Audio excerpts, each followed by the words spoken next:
Hi, I'm Mithilesh. Today we will learn about verb. Verb क्रिया के बारे में, एक्शन के बारे में जानेंगे।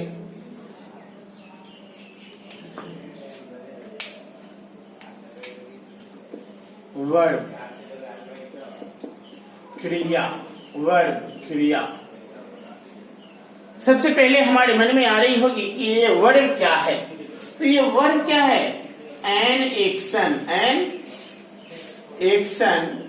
और स्टेट। एन एक्शन और स्टेट। एक्शन है या फिर स्टेट है, एक्शन है या फिर स्टेट है। अब हमारे मन में आ रही होगी कि एक्शन क्या है। एक्शन कार्य, स्टेट स्थिति, दशा, स्थिति, दशा,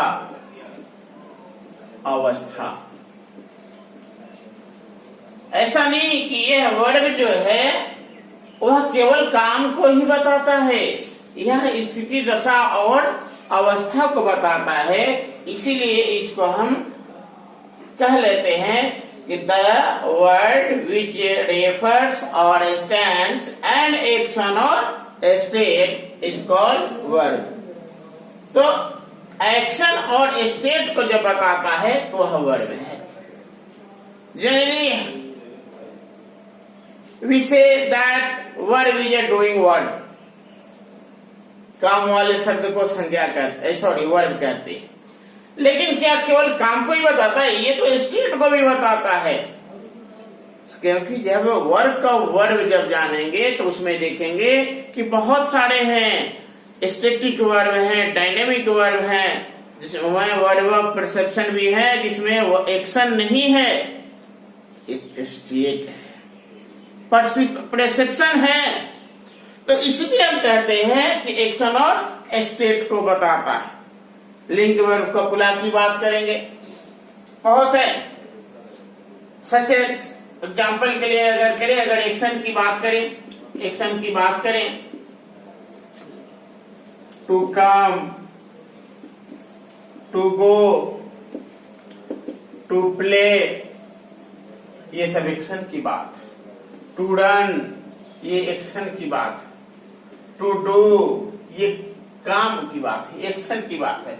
और इसी एक्शन में अगर हम कहते हैं to love, to think, to feel, तो ये जो है परसेप्शन है। इन दोनों में अंतर है। ये कुछ और कहता है और ये कुछ और कहता है। अब अगर हम स्टेट की बात करते हैं, तो स्टेट की जब बात करते हैं तो इसमें क्या आएगा? इज आएगा, एम आएगा, आर आएगा, वाज आएगा, वर आएगा, और भी आएंगे, लिंकिंग वर्ब आएंगे। तो ये जो है वो स्टेट को बताते हैं। मॉडल वर्ब की भी बात कर लेते हैं। विल आता है, कैन आता है, तो बहुत तरह की बात है। ये अलग बातों को बताते हैं, तो अगर सेंटेंस को लेते हैं, ही प्लेज, वह खेलता है, या ही इज प्लेइंग, वह खेल रहा है, तो इसमें तो एक्शन हो रहा है, इसमें तो एक्शन है, काम हो रहा है। लेकिन अगर कोई कहता है कि आई एम लविंग, मैं प्रेम कर रहा हूं, मैं प्यार कर रहा हूं, तो इसमें कोई वर्ब नहीं हो रहा, काम नहीं हो रहा है। कोई कह रहा आई एम थिंकिंग, मैं सोच रहा हूं, तो इसमें कोई काम नहीं हो रहा।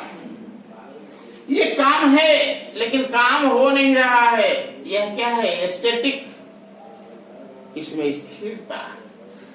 तो यह क्या है? यह डायनेमिक हो गया, यह डायनेमिक है और यह स्टैटिक है। यह स्टैटिक कंडीशन है, स्टैटिक वर्क है, और यह डायनेमिक वर्क। इसमें कोई फिजिकल इन्वॉल्वमेंट नहीं है, लेकिन इसमें मूवमेंट है, इसमें कोई फिजिकल मूवमेंट नहीं है, लेकिन ये डायनेमिक में, और या फिर इसको हम काइनेटिक बोल सकते हैं। काइनेटिक में जो है वो फिजिकल मूवमेंट है, अलग अलग ढंग, अलग अलग स्थिति में। तो यह जो है कोई भी वर्ब एक्शन और स्टेट दोनों को बताता है। वर्ब का जो फॉर्म है, अब इसी का वर्ब का जो फॉर्म है वह क्या है, नॉन फाइनाइट भी हो जाता है, जिसमें इन्फिनिटिव, पार्टिसिपल और जीरन भी पढ़ते हैं। लेकिन उसको डायरेक्ट वर्ब के श्रेणी में नहीं लाते, लेकिन हाँ है तो वर्ब ही, उसको वन बाय वन करके जानेंगे। अब यहां तो समझ गए होंगे कि वर्ब क्या है, एक्शन और स्टेट को बताता है। एक्शन और स्टेट, स्टेट की बात थोड़ी सी चर्चा कर लेते। जैसे यू आर हैप्पी, अगर हम चर्चा करते हैं यू आर हैप्पी, आप खुश हो, आप खुश हो, इसमें क्या काम हो रहा है? अगर हम कहते हैं दिस इज मोहित, यह मोहित है, तो हमने यहाँ यूज किया वर्ब का, यहाँ आर का यूज किया है, यहाँ दिस का वर्ब किया, दिस वर्ब का यूज किया है, लेकिन कोई इसमें एक्शन नहीं। द मैंगो इज सावर, आम खट्टा है।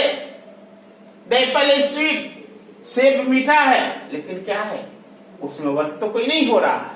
तो जब कोई वर्ड जो है एक्शन और स्टेट को बताता है तो वह क्या है, वर्ब है।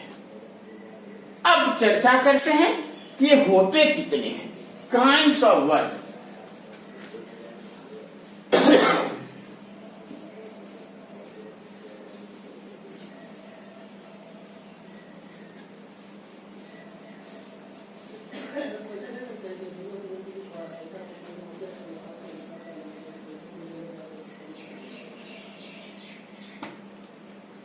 काइंड्स ऑफ वर्ब,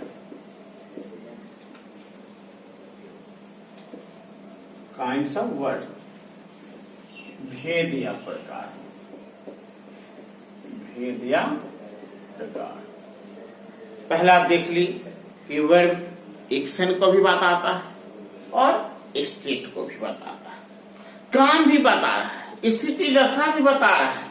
और इसका मतलब यह नहीं कि वर्ब मतलब काम करना ही होता है, तब चलते रहिए करते रहिए, नहीं, स्थिरता को भी बता रहा है, कंडीशन, पोजीशन, सिचुएशन को भी बता रहा है।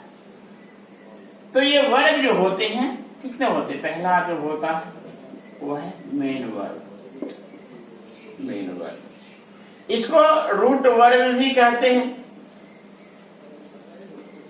इसको प्रिंसिपल वर्ब भी कहते हैं, और इसको लेक्सिक भी कहते हैं, लेक्सिक। दूसरा जो होता है वह क्या होता है, एक्सिलियरी वर्ब, एक्सिलियरी वर्ब, इसको हेल्पिंग वर्ब के नाम से भी जाना जाता है, हेल्पिंग वर्ब के नाम से भी जाना जाता है। तो ये मूल रूप से वर्ब तो दो ही होते हैं। अब ये जो मेन वर्ब है, मेन वर्ब है, अब ये मेन वर्ब बदलेंगे तो क्या हो जाएंगे, ट्रांजिटिव हो जाएंगे और फिर इंट्रांजिटिव हो जाएंगे, ट्रांजिटिव और इंट्रांजिटिव हो जाएंगे। और दोनों में ही फिर क्या होगा, स्ट्रॉन्ग फॉर्म हो जाएगा और वीक फॉर्म होगा, स्ट्रॉन्ग फॉर्म होगा, वीक फॉर्म होगा, इसमें भी स्ट्रॉन्ग फॉर्म होगा और वीक फॉर्म होगा। और इसी वर्ब के जब फॉर्म को, वह फॉर्म जो सब्जेक्ट के अकॉर्डिंग नहीं चलता, उसमें डी डी एन टी लेकर वह चेंज नहीं होता, तो उस कंडीशन में उसको नॉन फाइनाइट बोलते हैं। और नॉन फाइनाइट भी तीन हो जाते हैं, इन्फिनिटिव, पार्टिसिपल, जिरन, जिसकी चर्चा बाद में करेंगे।